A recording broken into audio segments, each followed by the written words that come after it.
오늘 소개할 책은 조지 오웰의 1984입니다. 1984는 SF 장르 그 중에서도 디스토피아 소설이죠. SF 소설에서 가장 중요한 축이 되는 것은 SF적 공간의 설정이라고 말할 수 있는데요. 1984의 설정을 간단히 소개드릴게요.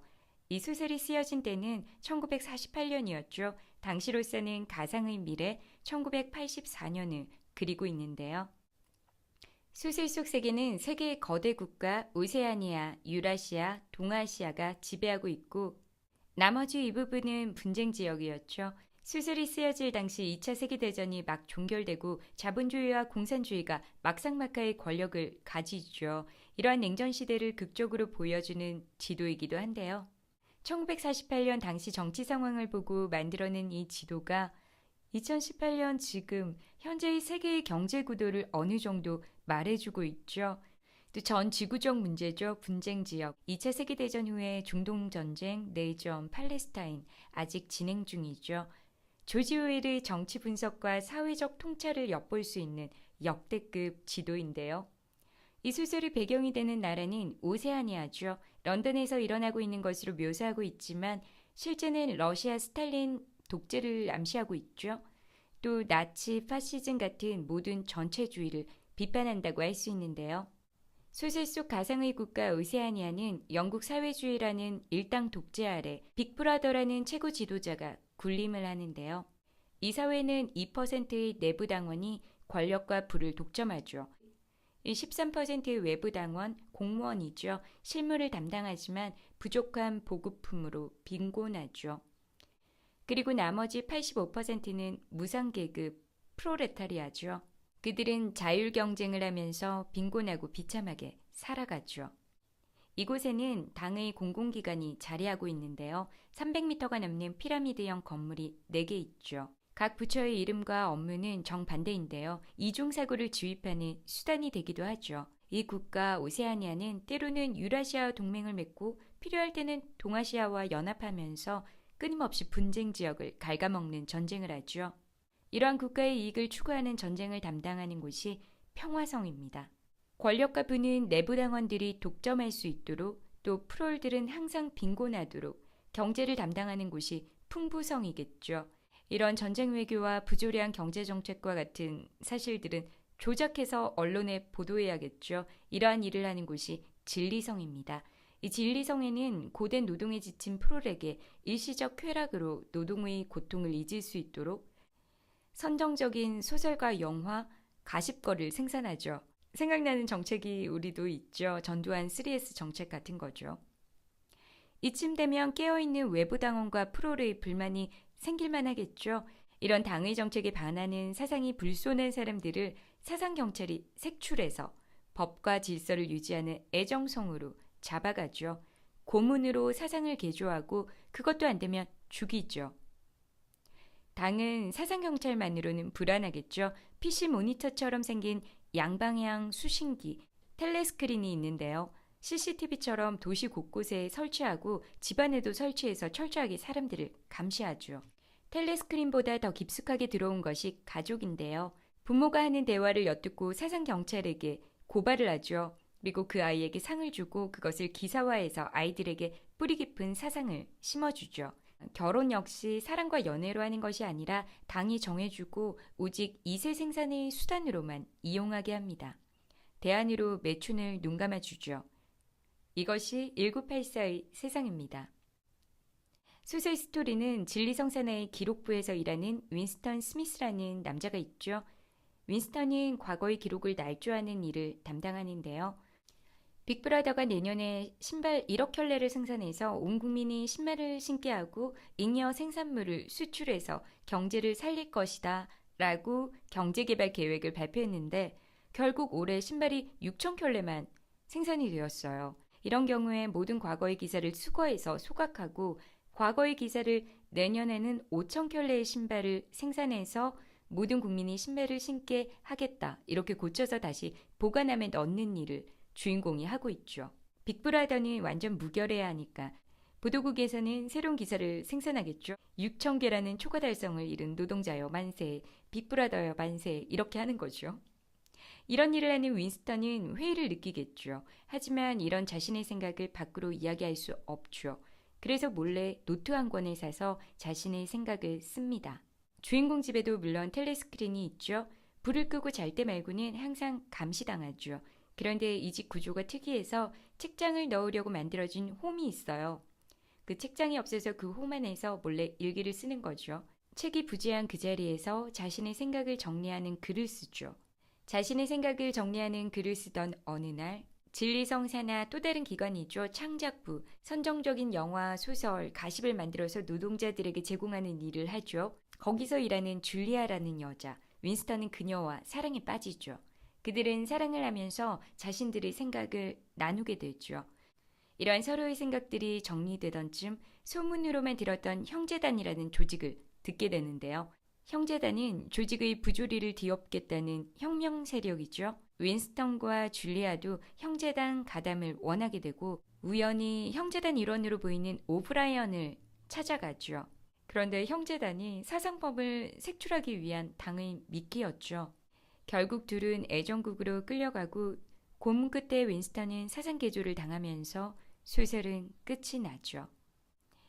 1984의 세상 속에서 일당 독재가 원천 봉쇄하고 싶은 것은 비판적 사고인데요.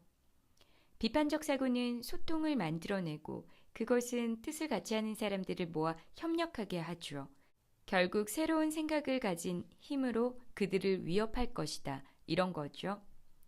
텔레스크린과 사상경찰, 가짜 형제단 같은 것은 시간과 돈이 많이 필요하지만 완벽하지 못하죠. 그들의 사고체계까지는 감시할 수 없는 거죠. 그래서 그들이 생각한 비판적 사고의 원천봉쇄 프로젝트가 신어사전 편찬인데요. 비판적 사고의 싹을 죽이는 거죠. 신어는 말을 새롭게 만드는 것이 아니라 단어를 삭제하고 병합해서 언어의 수를 줄이는 작업인데요. 언어를 줄여서 뼈만 남기는 거죠. 그래서 2050년에는 공용어로 신어만을 사용하게 한다는 목표를 가지고 있죠. 예를 들면 알코올 프리 존이 있죠. 외국에서는 바닷가나 공원에 이런 표지판 자주 볼 수 있는데요. 알코올 프리 존이라고 술이 공짜가 아니고요. 술이 없는 곳이죠. 말하자면 프리라는 단어를 오직 없다에만 쓸 수 있도록 사전에 기록하는 거예요. 정치적으로 자유롭다일지 생각이 자유롭다일지 이렇게 쓸 수 없도록요. 모호한 뜻이나 암시적인 의미가 있는 것은 완전 제거하고 문학적, 정치적, 철학적 토론을 완전 불가능하게 하는 거죠. 언어로서 인간의 사고를 통제한다는 건데요. 테드 창의 소설 당신 인생의 이야기 헵타포드나 커트 보니것의 제오도살장 트랄파마도 같은 외계인들 우리와 다른 사고와 세계관을 가지는데요. 그러한 사고는 언어에 그대로 반영되죠. 역으로 언어를 제한하면 사고도 제한된다는 거죠. 언어는 우리의 사고를 지배하는 정말 중요한 역할을 합니다. 이런 예로 식민지 통치하면 피지배국 언어를 금지시키죠. 그만큼 언어는 우리의 전통, 사상, 가치관을 담고 있죠. 전 조지 오웰 작품 거의 다 읽었는데요. 대부분 전체주의를 비판하고 언어, 글쓰기, 교육 이것을 강조하고 있는데요. 동물농장이나 1984 읽지 않으신 분들이더라도 이 책들이 전체주의를 비판하고 또 깨어있는 시민이 되어야 한다 이런 메시지를 담고 있다는 것은 대부분 아실 거예요. 그런데 왜 뻔한 고전을 읽느냐? 전 1984를 10대 때 읽고 또 며칠 전에 리뷰 한번 해보고 싶어서 다시 읽었거든요. 고전은 시대를 초월한다는 말이 그냥 하는 말이 아니라는 걸 다시 한번 느꼈어요. 요즘 많은 분들이 4차 산업혁명과 더불어서 과학서적도 많이 찾으시고 또 자기계발서는 항상 베스트셀러죠. 미래가 걱정인 거죠. 저도 얼마 전에 정재승 교수의 12발자국, 유발 하라리의 21세기를 위한 21가지 제언 읽었는데요. 다들 그렇게 창의력을 강조하시잖아요. 인공지능에 맞설 수 있는 것은 창의적인 생각뿐이라고 하죠. 그쵸, 창의력. 우리도 잘 알고 있죠. 그런데 우리가 궁금한 건 이거잖아요. 그래서 창의력을 어떻게 개발하는데. 그런데 1984 이 소설 바로 이 시대가 원하는 그 새로운 것을 만들어내는 능력을 어떻게 가질 수 있는지 그 방법을 제시하고 있어요. 주인공이 일기를 쓰는 곳이 원래 책이 있어야 하는 자리였죠. 그 부재를 자신이 듣고 보고 느낀 것을 글로 쓰면서 생각을 정리하죠. 비판적 사고를 하는 거죠. 다음 단계로 줄리아와 사랑을 하면서 자신의 신념을 전하고 서로 의견을 나누죠. 의사소통이 되겠죠. 이러한 생각들을 모아서 형제단이라는 단체와 함께 협력하고자 하죠. 그래서 세상을 바꿀 새로운 것을 만들어내려고 하는 거죠. 이것이 유발 하라리가 21세기 직업에서 필요하다고 언급한 그거죠. 비판적 사고, 의사소통, 협력, 창의성. 너무나 일맥상통하더라고요. 또 조지 오웰이 소설 속에서 말하는 이중사고와 유발 하라리가 사피엔스에서 언급한 인지 부조화, 이 두 가지가 일정 부분 같은 맥락을 가지고 있는데요. 두 개의 견해를 동시에 갖는다는 것, 모순된 줄 알면서 그 두 가지를 동시에 믿는 것, 잊어버려야 할 것은 무엇이든 잊어버리고 필요한 순간에 다시 기억 속에서 끄집어내고 그랬다가 곧 다시 잊어버리는 것. 우리가 항상 민주사회에서 자유와 평등을 주장하지만 자유를 위해서 평등이 침해당하고 평등하려면 자유가 방해받죠. 우리는 공존할 수 없는 두 가지를 아닌 거 알면서 한 번에 주장할 수 있는 그런 뇌를 가진 호모 사피엔스죠. 비판적 사고를 위한 노력이 우리에게 절실하게 필요하다고 할 수 있습니다. 이 시대에 전체주의 사상을 비판하는 책이 무슨 쓸모가 있냐고 말씀하시는 분도 있으시겠지만 지금은 전체주의 사상이나 독재 같은 자리에 그와 유사한 힘을 행사하는 경제 원리가 깊숙이 들어와 있죠. 소설 속 세상에는 독재 정치를 유지하기 위해서 진리성에서만 정보가 흘러나오죠.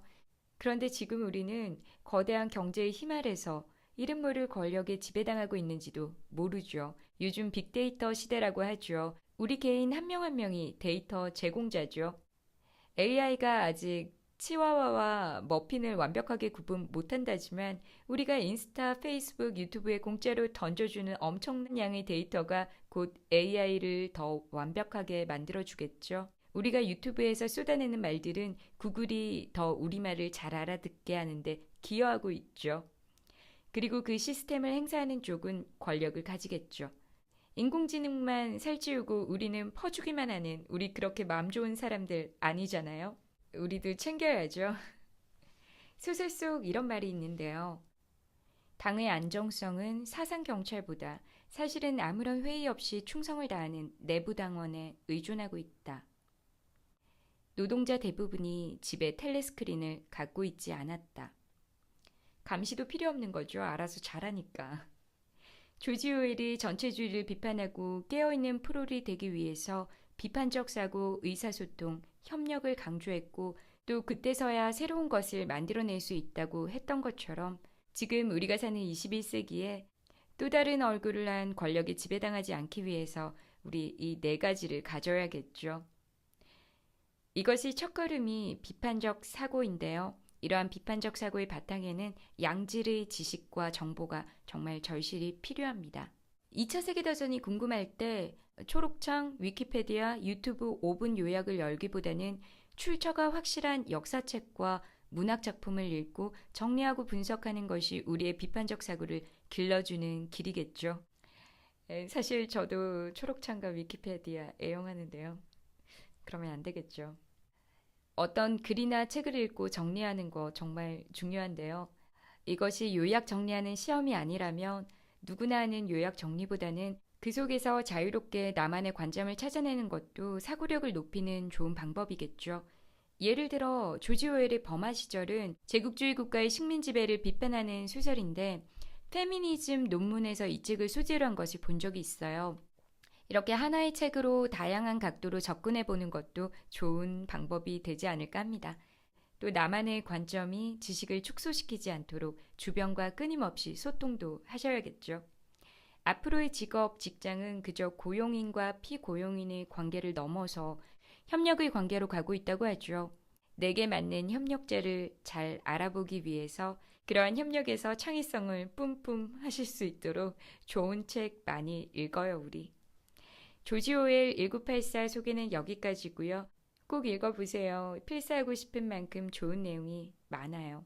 그 속에서 자신만의 관점을 꼭 찾으시길 바랄게요. 그럼 다음에 또 봬요.